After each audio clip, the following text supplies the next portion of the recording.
بسم اللہ الرحمن الرحیم۔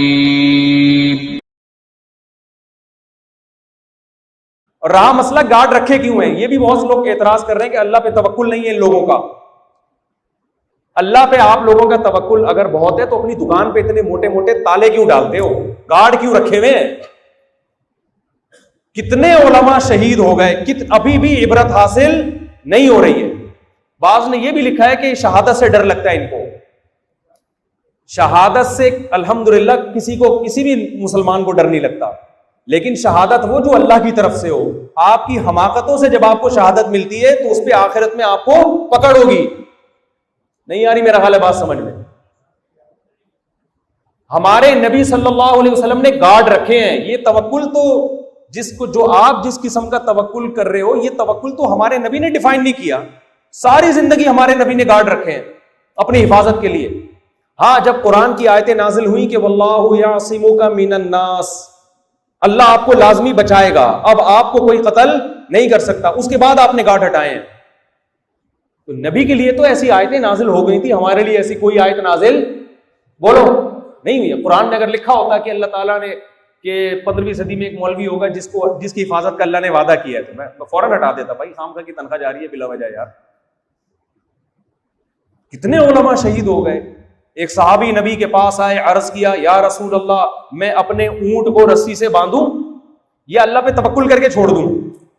صحیح حدیث ہے، آپ نے فرمایا رسی سے باندھو، اس کے بعد اللہ پہ توکل کرو۔ نہیں آ رہی بات میرا خیال۔ اور اپنی دنیا میں سب کو یہ باتیں سمجھ میں آ رہی ہوتی ہیں۔ بیمار ہوتے ہیں علاج کراتے ہیں ڈاکٹر سے، یہ نہیں کہتے ہم اللہ پہ توکل کرتے ہیں۔ کووڈ میں 25 ٹیکے جا کے ٹھکوا دیے لوگوں نے، ماسک لے کے گھوم رہے ہیں، کچھ تو وہم سے ہی مر گئے۔ تو توکل کی یہ ڈیفینیشن کہ آپ حفاظت چھوڑ دیں، یہ کہیں بھی قرآن و حدیث کو، یہ بدعت ہے۔ اگر میں جو بدعت کو ڈیفائن کر رہا تھا نا، کچھ چیزیں بہت ساری بدعت ہوتی ہیں لیکن ہم اس کو بدعت نہیں سمجھ رہے ہوتے۔ کتنے علماء شہید ہو گئے، مولانا عادل رحمت اللہ علیہ، کتنا ان کو سمجھایا گیا تھا، حضرت گارڈ رکھیں، آپ کی جو تقریریں ہیں اس میں لوگ آپ کو شہید کریں گے، لیکن بہت سے لوگوں نے ان کو مشورہ دیا جی موت تو ایک دن آنی ہے، شہید ہو گئے۔ موت تو یقیناً ایک دن آنی ہے، ہمیں کیا پتا کب آنی ہے، ہم تو حفاظت کریں گے نا۔ اگر مجھے پتا چل جائے کہ میں نے کل مرنا ہی ہے پھر میں ساری حفاظت ہٹا دوں گا، مجھے کیا پتا یار میں نے کل مرنا ہے کہ 20 سال بعد مرنا ہے۔ اور سب سے بڑی بات یہ کہ جو حادثہ اللہ کی طرف سے ہوتا ہے اس پہ اجر ملتا ہے۔ آپ نے تمام حفاظتی انتظامات کیے پھر بھی اللہ نے آپ کی موت لکھ دی، اس میں اللہ آپ کو اجر دے گا شہادت کا۔ آپ اپنی حماقتوں سے جب مریں گے تو پھر اس پہ آپ کو اجر نہیں ملے گا۔ اور میں یہ بھی عرض کر دوں کہ یہ گارڈ میں نے نہیں رکھے، یہ مجھ پر مسلط کیے گئے ہیں۔ ہم تو اسی حماقت والی ٹریک پہ چل رہے تھے اب تک کہ میرے کوئی گارڈ نہیں رکھنا، اور یہ میں سمجھتا ہوں حماقت کر رہا تھا میں۔ یہ تو ہمارے پاس چاہنے والوں نے کیا کیا ہے، زبردستی مسلط کیا کہ تمہارے باپ کو بھی رکھنے پڑیں گے، اور یہ صحیح کیا انہوں نے۔ انسان کو جس سے محبت ہوتی ہے نا، وہ اس کے مشورے کی وجہ سے اس پر کی حفاظت کا انتظام نہیں کرتا۔ دیکھو آپ کے ابا بیمار ہیں، یا بیوی کی مثال دیتا ہوں زیادہ سمجھ میں آئے گی۔ آپ کی بیوی بیمار ہے، آپ کو اس سے بڑی محبت ہے، وہ دوا نہیں کھا رہی، وہ ملیریا کے پورا کورس مکمل نہیں کر رہی، اس کو لیوریا ہوا تھا تو آپ سے شادی ہوئی، اب ملیریا ہو گیا۔ سمجھ میں آ رہی ہے نا بات؟ ملیریا سے ملتی جلتی بیماری ہے لیوریا، آج کل یونیورسٹی میں بہت چل رہا ہے نا یہ لیوریا۔ ایک ہوتا ہے لو، یہ برا نہیں ہے، ایک ہے لیوریا، یہ بہت خطرناک بیماری ہے۔ لیکن اس کو آپ سے لیوریا ہوا تھا، آپ کو بھی اس سے لیوریا ہوا، شادی ہو گئی، تو شادی ہوتے ہی لیوریا تھوڑے دنوں میں کیا ہو جاتا ہے، ختم، اور لو میں تبدیل ہو جاتا ہے۔ لو رہتا ہے، لیوریا ختم ہو جاتا ہے، یعنی وہ اعتدال پہ آ جاتا ہے۔ اس کے بعد اس کو ہو گیا ملیریا، خطرناک ملیریا، وائٹ سیل گر رہے ہیں، ڈاکٹروں نے کہا بھائی اس کے 5 انجیکشن ہیں، کورس مکمل کر لو۔ بیگم کہہ رہی نہیں ایکچولی مجھے کسی حکیم نے مشورہ دیا، فلانے نے مشورہ دیا۔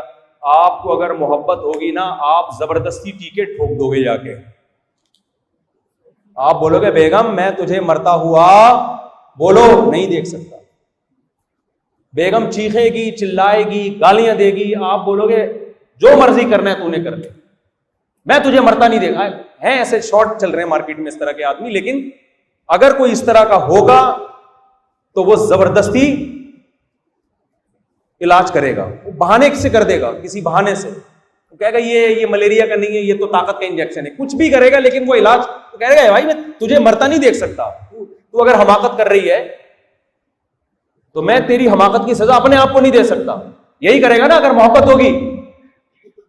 اور اگر محبت نہیں ہوگی تو بیگم کہے گی نہیں مجھے ٹیکا نہیں لگوانا، آدمی کہے گا چلو خود ہی مر رہی ہے تو جانے چلو. مرے گی تو پھر سسرال والے پوچھیں گے ہماری بیٹی کیوں مر گئی، تو کہنا بھائی میں نے تو نہیں ماری، اپنی شوق سے اس کو، میں نے تو ایکچولی اس کو سمجھایا تھا، ڈاکٹروں نے کہا ملیریا کے 5 ٹیکے لگتے ہیں، 5 ہے پتہ نہیں 4 ہیں، ڈاکٹر بھول گیا، تو یہ پابندی سے لگیں گے تو ٹھیک ہوگی. میں نے تو دیکھیں ریکارڈنگ بھی میرے پاس موجود ہے، اس کی ریکارڈنگ بھی میں نے احتیاطاً میں نے سیو کر لی تھی. یہ کہہ رہی تھی کہ مجھے نہیں لگوانے تاکہ کل مجھ پہ الزام نہ لگائیں. تو آپ عقلی لحاظ سے تو مطمئن کر دو گے سسرال کو، کیس بھی نہیں بنے گا آپ کے خلاف، لیکن آپ کا ضمیر مطمئن نہیں ہوگا. آپ کہو گے یار اس کی حماقت میں نے اس کو مرنے کیوں دیا. آپ کا بچہ اگر تالاب میں چھلانگ لگاتے خودکشی کے لیے پھر بھی بچاتے ہو کہ نہیں بچاتے؟ یہ تھوڑی کہتے ہو کہ خود ہی مرا ہے، خود ہی چھلانگ لگائی ہے. تو جن کو علماء سے محبت ہوتی ہے نا، تو جو علماء کہتے ہیں ہمیں گارڈ نہیں رکھنے، وہ کہتے ہیں ہم نے حضرت آپ کی اس بارے میں سننی نہیں ہے، آپ کے باپ کو بھی گارڈ رکھنے پڑے. سمجھتے ہو کہ نہیں سمجھتے؟ تو جن لوگوں نے مجھ پہ مسلط کیے، یہ مسلط کیے ہیں، میں نے منع کرتا رہا، پھر آ گئے ایک دن 4 آدمی آ کے بیٹھ گئے کہ یہ آپ کے گارڈ ہیں. میں نے کہا میں آلو پیاز ٹماٹر لینے جا رہا ہوں، میں بھنڈی لینے جا رہا ہوں، میرے ساتھ 4 گارڈ بھنڈی لے کر آئیں گے کیا؟ میں کبھی بکری کو گھمانے لے کے جا رہا ہوں، اب بھی ایسا ہوتا ہے، بکری چرانے لے کے جا رہا ہوں، 3-4 گارڈ گھوم رہے ہیں، اور مفتی صاحب کیا کر رہے ہیں؟ بکری سمجھتی ہے یہ مجھے پروٹوکول دیا جا رہا ہے، حقیقت ہے وہ سمجھتی ہے میری حفاظت کے لیے. بکریاں بھی خوش ہیں مجھ سے. میں نے کہا یار میں تو دیسی سٹائل میں رہنے والا آدمی ہوں. انہوں نے کہا بھائی دیسی ہو یا ولایتی ہو، جان کی حفاظت سب سے بولو پہلے. کچھ چاہنے والوں نے مسلط کیے ہیں. بھائی فری پوکٹ کے مشورہ آپ کو یہ آدمی آگے دے آپ 8 گارڈ رکھیں، ہمیں آپ سے بہت محبت ہے مفتی صاحب آپ 16 گارڈ رکھیں. کہتے اس محبت کا پتہ جب چلے گا جب کم از کم 1 کی تنخواہ آپ اپنے ذمہ لو. کیا کیا پھر ہی ہوا ایسے کیا ہوتا ہے؟ تو گارڈ رکھنا بھی ضروری ہے. اور گارڈ کے پھر گاڑی بھی گارڈ کے حساب سے ہوگی. پھر ہم جب نیچے اتریں گے تو کیسے اتریں آپ بتا دیں. یہ والا اسٹائل نہ ہو تو کیا خرامہ تواضع سے اتریں. جو ہماری نیچرل اسٹائل ہے اسی اسٹائل میں ہم رشتے بھی لینے گئے.